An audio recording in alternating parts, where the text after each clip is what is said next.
বার কর চটপট কোথায় লুকিয়েছে কিচ্ছা কিরম দুষ্টু একটুখানি মানে পড়াতে বসানো হয়েছে, ও মানে পড়তে কোথায় বসবে কি করে বসবে সেটা নিয়েই ওর মোটামুটি হাফ বেলা কেটে যায়। তারপরে খাওয়ার টাইম হয়ে যায়, তারপরে আবার একটু খেলার টাইম হয়ে যায়, হয়ে গেল আর কি, ম্যানেজ হয়ে গেল। এবার দাদা এখানে পড়তে বসেছে, সবাই পড়তে বসেছে, একটা ফোন এসেছিল, ফোনে কথা বলতে বলতে ফোনটা রেখে ঘুরে তাকিয়ে দেখি বই নেই, বই ভ্যানিশ কোথায়, না বই নাকি জানলা দিয়ে কোথায় ঘুরতে চলে গেছে। বইটাকে পালিশের ফাঁকে লুকিয়ে রেখে এখন দুষ্টুমি চলছে। এখন দাদাই নিজের পড়া পড়ছে, এখন দাদাকে পড়াতে হবে। ও যখন বসে থাকবে তখন অয়েলিং করতে করতে মোটামুটি দিন শেষ।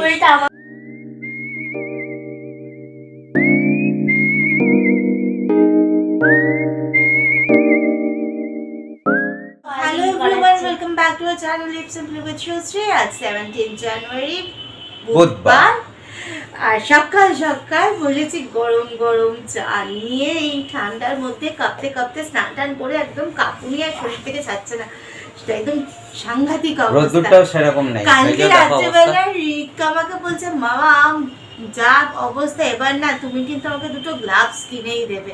স্কুলে কিন্তু গ্লাভসটা অ্যালাউ করে। হ্যাঁ, স্কুলে কেন গ্লাভস অ্যালাউ থাকবে? আমাদের স্কুলে গ্লাভস অ্যালাউ ছিল, সব স্কুলে গ্লাভস অ্যালাউ থাকে। কিন্তু এত ঠান্ডা তো সেই অর্থে কখনো পড়তো না কলকাতায় এর আগে, যে গ্লাভস পরে যত সকালে স্কুলে যা গ্লাভস পরে যেতে হবে। কিন্তু সত্যি কথাই যা অবস্থা, একটা গ্লাভস কিনে দেওয়ার দরকার আছে। তো দেখি যদি সম্ভব হয়, কারণ গ্লাভস আনতে গেলেও যেতে হবে সেই অন্তত কেষ্টপুর, আদারওয়াইজ ফুলবাগান। না, গ্লাভসের সমস্যাও আছে, ভিজে ফেলে দাও না। আরে অ্যাট লিস্ট হ্যাঁ, যাওয়ার সময়টাতে সময় তো করতে পারবে, যাওয়া আসার সময় সকালবেলা অত সকালে বেরোনো, আর জল ঠল ঘেটে বেরোনো, হাত ঠান্ডা, তার মধ্যে আরো ঠান্ডা হাওয়া লেগে আরো তো কাঁপুনি দিতে থাকে। আর তারপরে ওদের স্কুলটা না মানে একদম ঝিল পারে, দেখেইছো তোমরা তো। ওই ঝিলের ঠান্ডা হাওয়াটা যদি হয়তো জানলা দরজা সব পুরো কমপ্লিটলি বন্ধ করা থাকে, তাহলেও একটা ঠান্ডা হাওয়াটা কোথাও তো একটা মানে ইয়েতে থাকে, এফেক্টটা থেকেই যায়। তো যাই হোক, ওই গরমে সেঁকতে সেঁকতে একটুখানি চাটা খেয়ে আবার লেগে পড়বো কোমর বেঁধে। আজকে প্রচুর কাজ, আজকে দম ফেলার সময় নেই, শেষ বেলা আর তো মুহূর্ত। হ্যাঁ, কারণ টাইম চলেই এসেছে। আর কিছু জিনিস যেগুলো গোছানো আছে ওগুলো চটপট করে গুছিয়ে না ফেলতে পারলে আমাদেরই পুরো লাটঘাট অবস্থা হয়ে যাবে। টুকটুক করে দিন গুনছিলাম, এখন মুহূর্ত গুনছি। সত্যি কথা আর ভালো লাগছে না, মনে হচ্ছে প্যাক আপ করে কতক্ষণ ওখানে গিয়ে পাটা রাখবার, একটু প্রাণ ভরে নিঃশ্বাস নেব। না, এর মাঝে অনেকগুলো কিছু কিছু জিনিস খুব মিস করবো, কিছু কিছু জিনিস অবশ্যই খুব মিস করবো এখানকার। যেমন বড় জানাটা মিস করবো, সেখানে বসে গরমকালে সন্ধ্যেবেলার আড্ডাটা মিস করবো, শীতকালে দুপুরের রোদ মিস করবো, তারপরে ওই ঘরের জানলাটা মিস করবো, বাগানটা মিস করবো। সব থেকে বেশি ভালো ওই পাশটার বাগানে না প্রচুর বিভিন্ন ধরনের পাখি, মানে এত তো 4-5টা তো জঙ্গল কেটে কেটে পুরো সাফ চারিদিক বিল্ডিং হয়ে গেছে। এখানটা অনেকটা লম্বা জায়গা জুড়ে, শুধু জানলার সামনে না, ওখান থেকে অনেকটা পুরো জায়গাটা জুড়ে গোটা বাগান। আর সেখানটায় প্রচুর মানে বিভিন্ন ধরনের পাখি।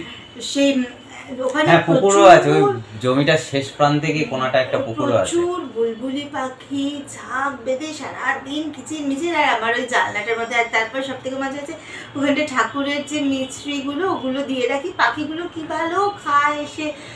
তারপরে একটা ডেইলি একদম সাফ, একটাও থাকে না। বাটির মধ্যে চাল ডাল সব আমি ওখানটা দিয়ে রাখি, ওইগুলো খাওয়ার জন্য আসে। তার বুলবুলি পাখি, টিয়া পাখি, তারপরে ওই বউকথাকেও পাখিগুলো হয় না, হলুদ হলুদ রঙের, ওই বউকথাকো না, ওগুলোকে কুটুম পাখি বলে অ্যাকচুয়ালি, হলুদ কালো ওই পাখিগুলো। তারপরে প্রচুর ওখানে ফ্ল্যামিঙ্গো আছে, ছোট ছোট, মানে পাতার মধ্যে বসে থাকলে মানে ভাবতেই পারি না আমাদের এই এলাকাতেও এত হামিংবার্ড থাকতে পারে। ইউজুয়ালি আমরা জানি হামিংবার্ড থাকে একদম পাহাড়ি অঞ্চলে, কিন্তু এখানেও যে এত হামিং বার্ডের একটা ভালো আছে সেটা সত্যি এখানে না দেখলে, চোখে না দেখলে বিশ্বাস করতে পারতাম না।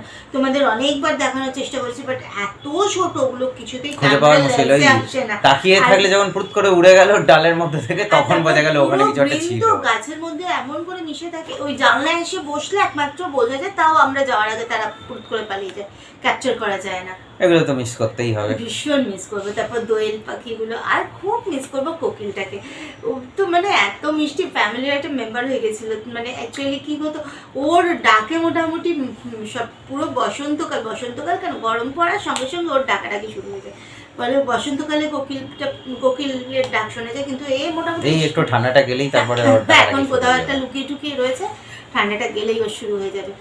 ঘুম ভাঙতো ওর ডাকে। আর যদি রাত্রে একটু বেশি রাত অব্দি ওই ঘরে বসে কাজ করতাম, জানলাটা খোলা থাকতো আর পর্দা ফাঁকা দিয়ে আলোটা, টিউবের আলোটা পড়তো, তো যতক্ষণ আমরা জেগে থাকবো ও ডেকে যাবো বসে বসে। তখন রাত্রি 2টোর সময় ও ডাকছে, মনে হয় ও আসলে ভাবে বোধহয় ভোর হয়ে এসছে, গিয়ে বোধহয় ওর গায়ের ওপরই আলোটা পড়ে হয়তো, কারণ ওদিকে জানলা খোলা থাকলে পুরো ওই ঘরের আলোটা গিয়ে বাগানে কিছুটা জায়গায় পড়ে, হালকা হালকা আলো, মনে হয় যেন ওর ভাবে বোধহয় ভোর হয়ে গেছে, আর ডাকতেই থাকে তখন থেকেই। এগুলোকে মিস করব, আর ছাদটা মিস করব, ছাদটা খুব মিস করব। ছাদের ওই পাশটায় দাঁড়ালে পুরো এয়ারপোর্টের ভেতরটা দেখা যায়, রানওয়ে, যতগুলো প্লেন, স্নোই পাগলামি, ওই ছাদে উঠে দৌড়ি ছুটোছুটি, ছাদটা তো অনেকটাই বড়। স্নোয়ের পুরো স্মৃতিটাই তো এই ফ্ল্যাটটাকে জুড়ে কোনায় কোনায়। ভীষণ মিস করবো স্নোয়ের স্মৃতিগুলোকে। আর ওই ছাদের সাথে হচ্ছে এয়ারপোর্টের সাথে তো ছোটবেলা এত সুন্দর জড়িয়ে, মানে কি আর বলবো। আমার বড় হয়ে ওঠা তো তো দৌড়ানোর সুবিধা, ওপরে ছাদটা বড়, আবার সিঁড়ি দিয়ে নিচে আর একটা ছাদ রয়েছে। ও তো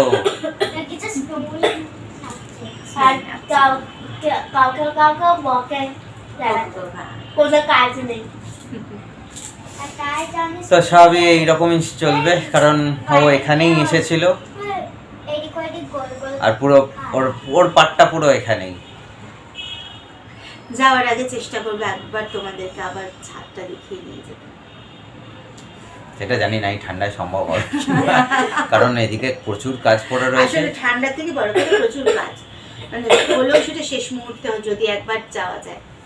তো চলো চাটা শেষ করি, গরম গরম চাটা না খেলে না এই ঠান্ডাটা ছাড়বে না, কোনো কাজ করতে পারবো না, হাত পা একদম বরফের মতো জমে রয়েছে।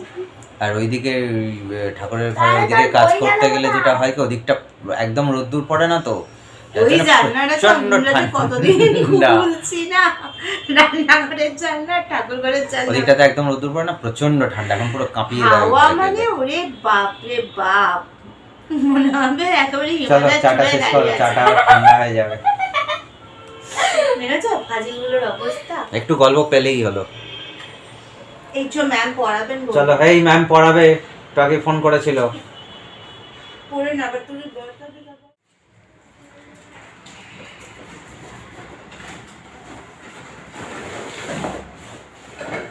বাবা তো প্যাকেট খুলে ভেতরেই পড়ে রয়েছে। এটা কোনটা? ও ঝাড়ুটা না, এটা ওই যে মফটা। ওখানে যাওয়ার জন্য কয়েকটা জিনিস বললাম, এমন কিছু জিনিস যেগুলো ভীষণই এসেনশিয়াল, গিয়েই লাগবে সেরকম কিছু জিনিস একটু অর্ডার দিয়েছিলাম। তার মধ্যে হচ্ছে এই মফটা।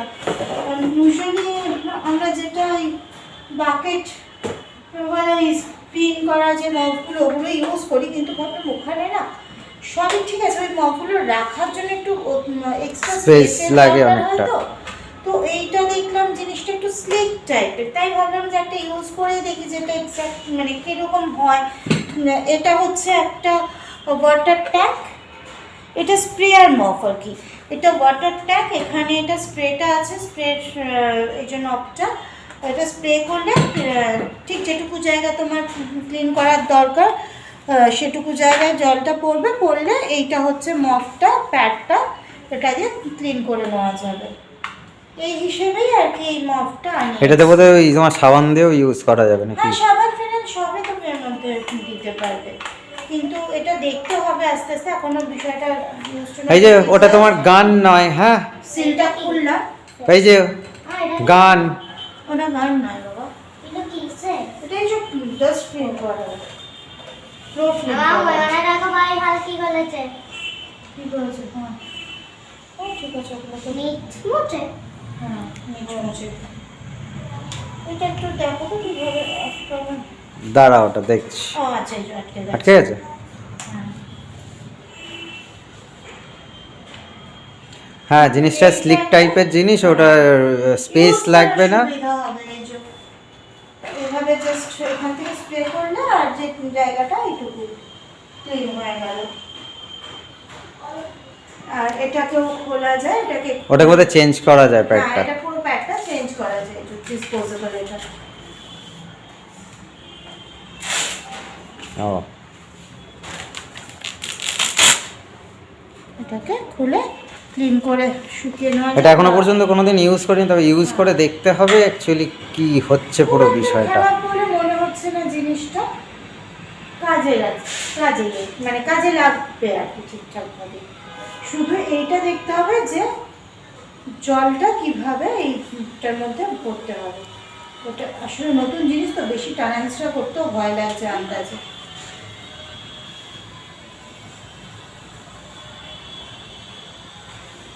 চলো ওটা থাক, ওটা দেখে নেওয়া যাবে এটা কোন। দেখতে হবে এটাকে খুলতে কি করে খোলা হবে।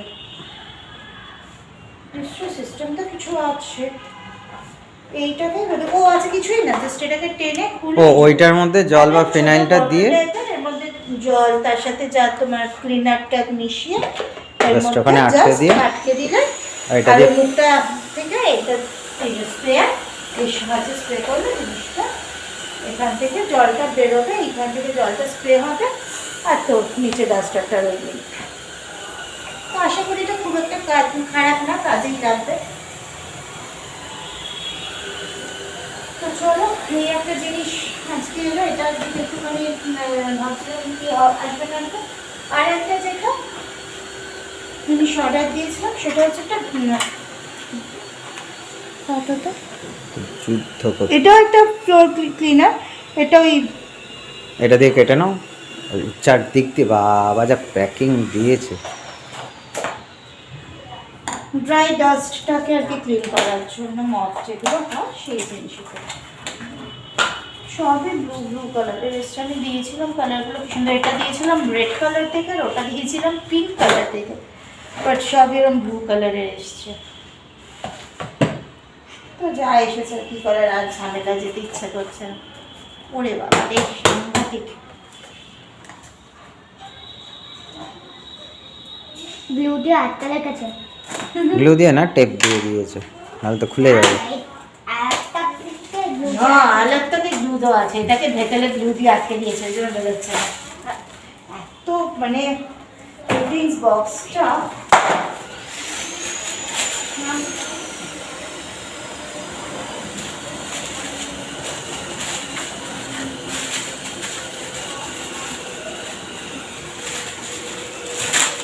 এগুলো সবই ফ্লিপকার্ট থেকে আনালাম। হ্যাঁ, লিঙ্কগুলো তোমাদের সাথে শেয়ার করে রাখবো, তোমাদের কারো যদি পছন্দ হয় তোমরা ওখান থেকে পারচেস করতে পারো।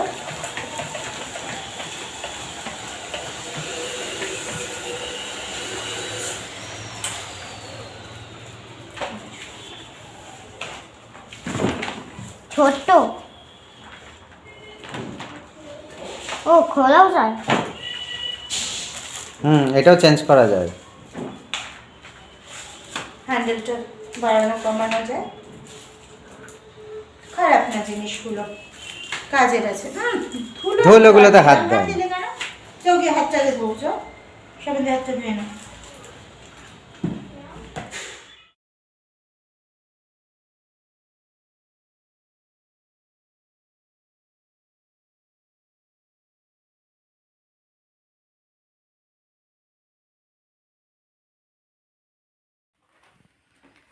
তো এখন এখানে চলছে এই জুয়েলারিগুলো ঝাড়পোছ করে গোছানোর পালা।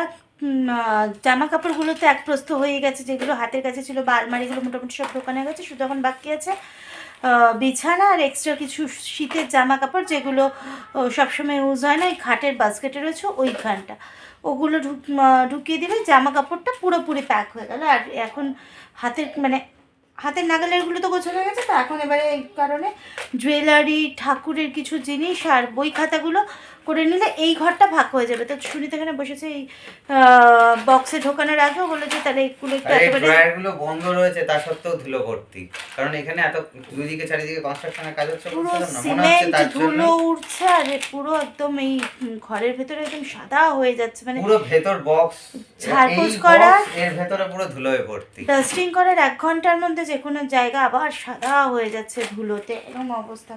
তো যাই হোক এখানে ওইগুলো ঝাড়াঝাড়ি করছে। আর তার মধ্যে তোমাদেরকে না একটা জিনিস দেখে একটু দাও, ওইটা দাও, ওই গরুর গাড়ি ওইটা দাও, ওইটা ওই বক্সের ঢাকাটা, না হলে বোঝা যাবে না। কি জানো সেই কবিতা, দাঁড়াও, ও ঝাড়াঝাড়ি করতে করতে এইটা ওর ভেতর রাখা ছিল জুয়েলারির সাথে। তোমাদের একটু দেখাই, এটা আমারই বানানো একটা জুয়েলারি। পুজোর সময় আমার একটা ওই হলুদ একটা লিলেনের ফ্যাব্রিক শাড়ি পরেছিলাম, তোমাদের নিশ্চয়ই মনে আছে, একটা লেমন ইয়েলো কালারের একটা লিলেন শাড়ি। আর এই শাড়িটার সাথে এই সেটটা বানিয়েছিলাম। প্যান্ডেন্টটা হচ্ছে এই যে বেতের কাজ করা, সেই কুমোরপাড়ার গরুর গাড়ি, বোঝাই করা, সেই গরুর গাড়ির কনসেপ্টে, মানে কুমোরপাড়ার গরুর গাড়ির কনসেপ্টে গরুর গাড়ির আর কি প্যান্ডেন্টটা। তো তার সাথে আমি এই পুরো সেটটাকে ডিজাইন করেছি এইভাবে, কেমিক্যাল বিডস আর করি আর হোয়াইট পল দিয়ে, আর তার সাথে কানেরটা ইচ্ছে করে একটু অক্সিডাইজার না মানে জার্মান সিলভার টাচ দিয়েছি। আর যেহেতু ইয়াররিংটাতে জার্মান সিলভারের একটা টাচ দিয়েছি, টাচটা দেওয়ার কারণ হচ্ছে ফ্লাওয়ার মোটিভটাকে হাইলাইট করার জন্য, মানে শাড়িতে যেহেতু ফ্লাওয়ারের মোটিভটা আছে সেই কারণে ওটাকে হাইলাইট করার জন্য এখানে এই জার্মান সিলভারের চার্মসগুলো ইউজ করেছি ফ্লাওয়ারের। আর সেই কারণে এখানেও একটা টাচ রেখেছি কলকার। এই কলকারগুলো খুব সুন্দর। আর যেহেতু পুরো শাড়িটা হোয়াইট কালারের ফ্যাব্রিক, হোয়াইট অ্যান্ড রেড ফ্যাব্রিকে করা, আর বেস্টটা লেমন ইয়েলো, তাই এখানে হোয়াইট করি, white pearl, red beads, yellow beads এগুলোকে ইউজ করেছি। এই হচ্ছে গোটা জুয়েলারিটা। কেমন হয়েছে ডিজাইনটা জানিও। জুয়েলারিগুলো তো সমস্ত কিছু যথারীতি গোছানো গেছে, পুরো ড্রয়ার ঢুকিয়ে দিয়েছি। এখানে হ্যান্ডমেডের যে জিনিসগুলো আমার থাকতো কাজের সেগুলো গোছানো হয়ে গেছে। ওইখানে বড় আলমারিটায় যা থাকতো সব গোছানো হয়ে গেছে। এই যে দেখো, এই 1 2 3টে পেটি যথারীতি ভর্তি হয়ে গেছে সফটওয়্যার, জুয়েলারি এই সমস্ত দিয়ে। একটাতে সফটওয়্যার আর কিছু জামাকাপড় আছে আর কিছু জুয়েলারি আছে। আর এই যে 2 পাগলাকেও ঘর থেকে এই ঘরে পাঠিয়ে দিয়েছি। তার পিছনে কারণটা হচ্ছে, চলো দেখবে, পুরো দক্ষযজ্ঞ চলছে একদম। এই যে এখানে সব খাট বিছানা সব তুলে দেওয়া হয়েছে, দিয়ে একটা জায়গা ওখানে খালি নেই, সব কটা বক্স ভর্তি। এইগুলো এবার ঢোকানো হবে। আপাতত একটা বক্স এনে রেখেছি, আরও তো লাগবে, একটা হবে না। তার মধ্যে কিছু খাতা বইও আছে, পুরনো খাতা বই অ্যাকচুয়ালি। সব কটা জায়গায় সব ফুল, ওইখানে অনেকগুলো বালিশ রয়েছে। তো চলো, এই যুদ্ধ তো কখন শেষ হবে তার নেই ঠিক ঠিকানা, কিন্তু ব্লগটা তো শেষ করতে হবে। এখানেই আজকে ব্লগটা শেষ করলাম। ভালো থেকো তোমরা, টাটা, গুড নাইট, টাটা।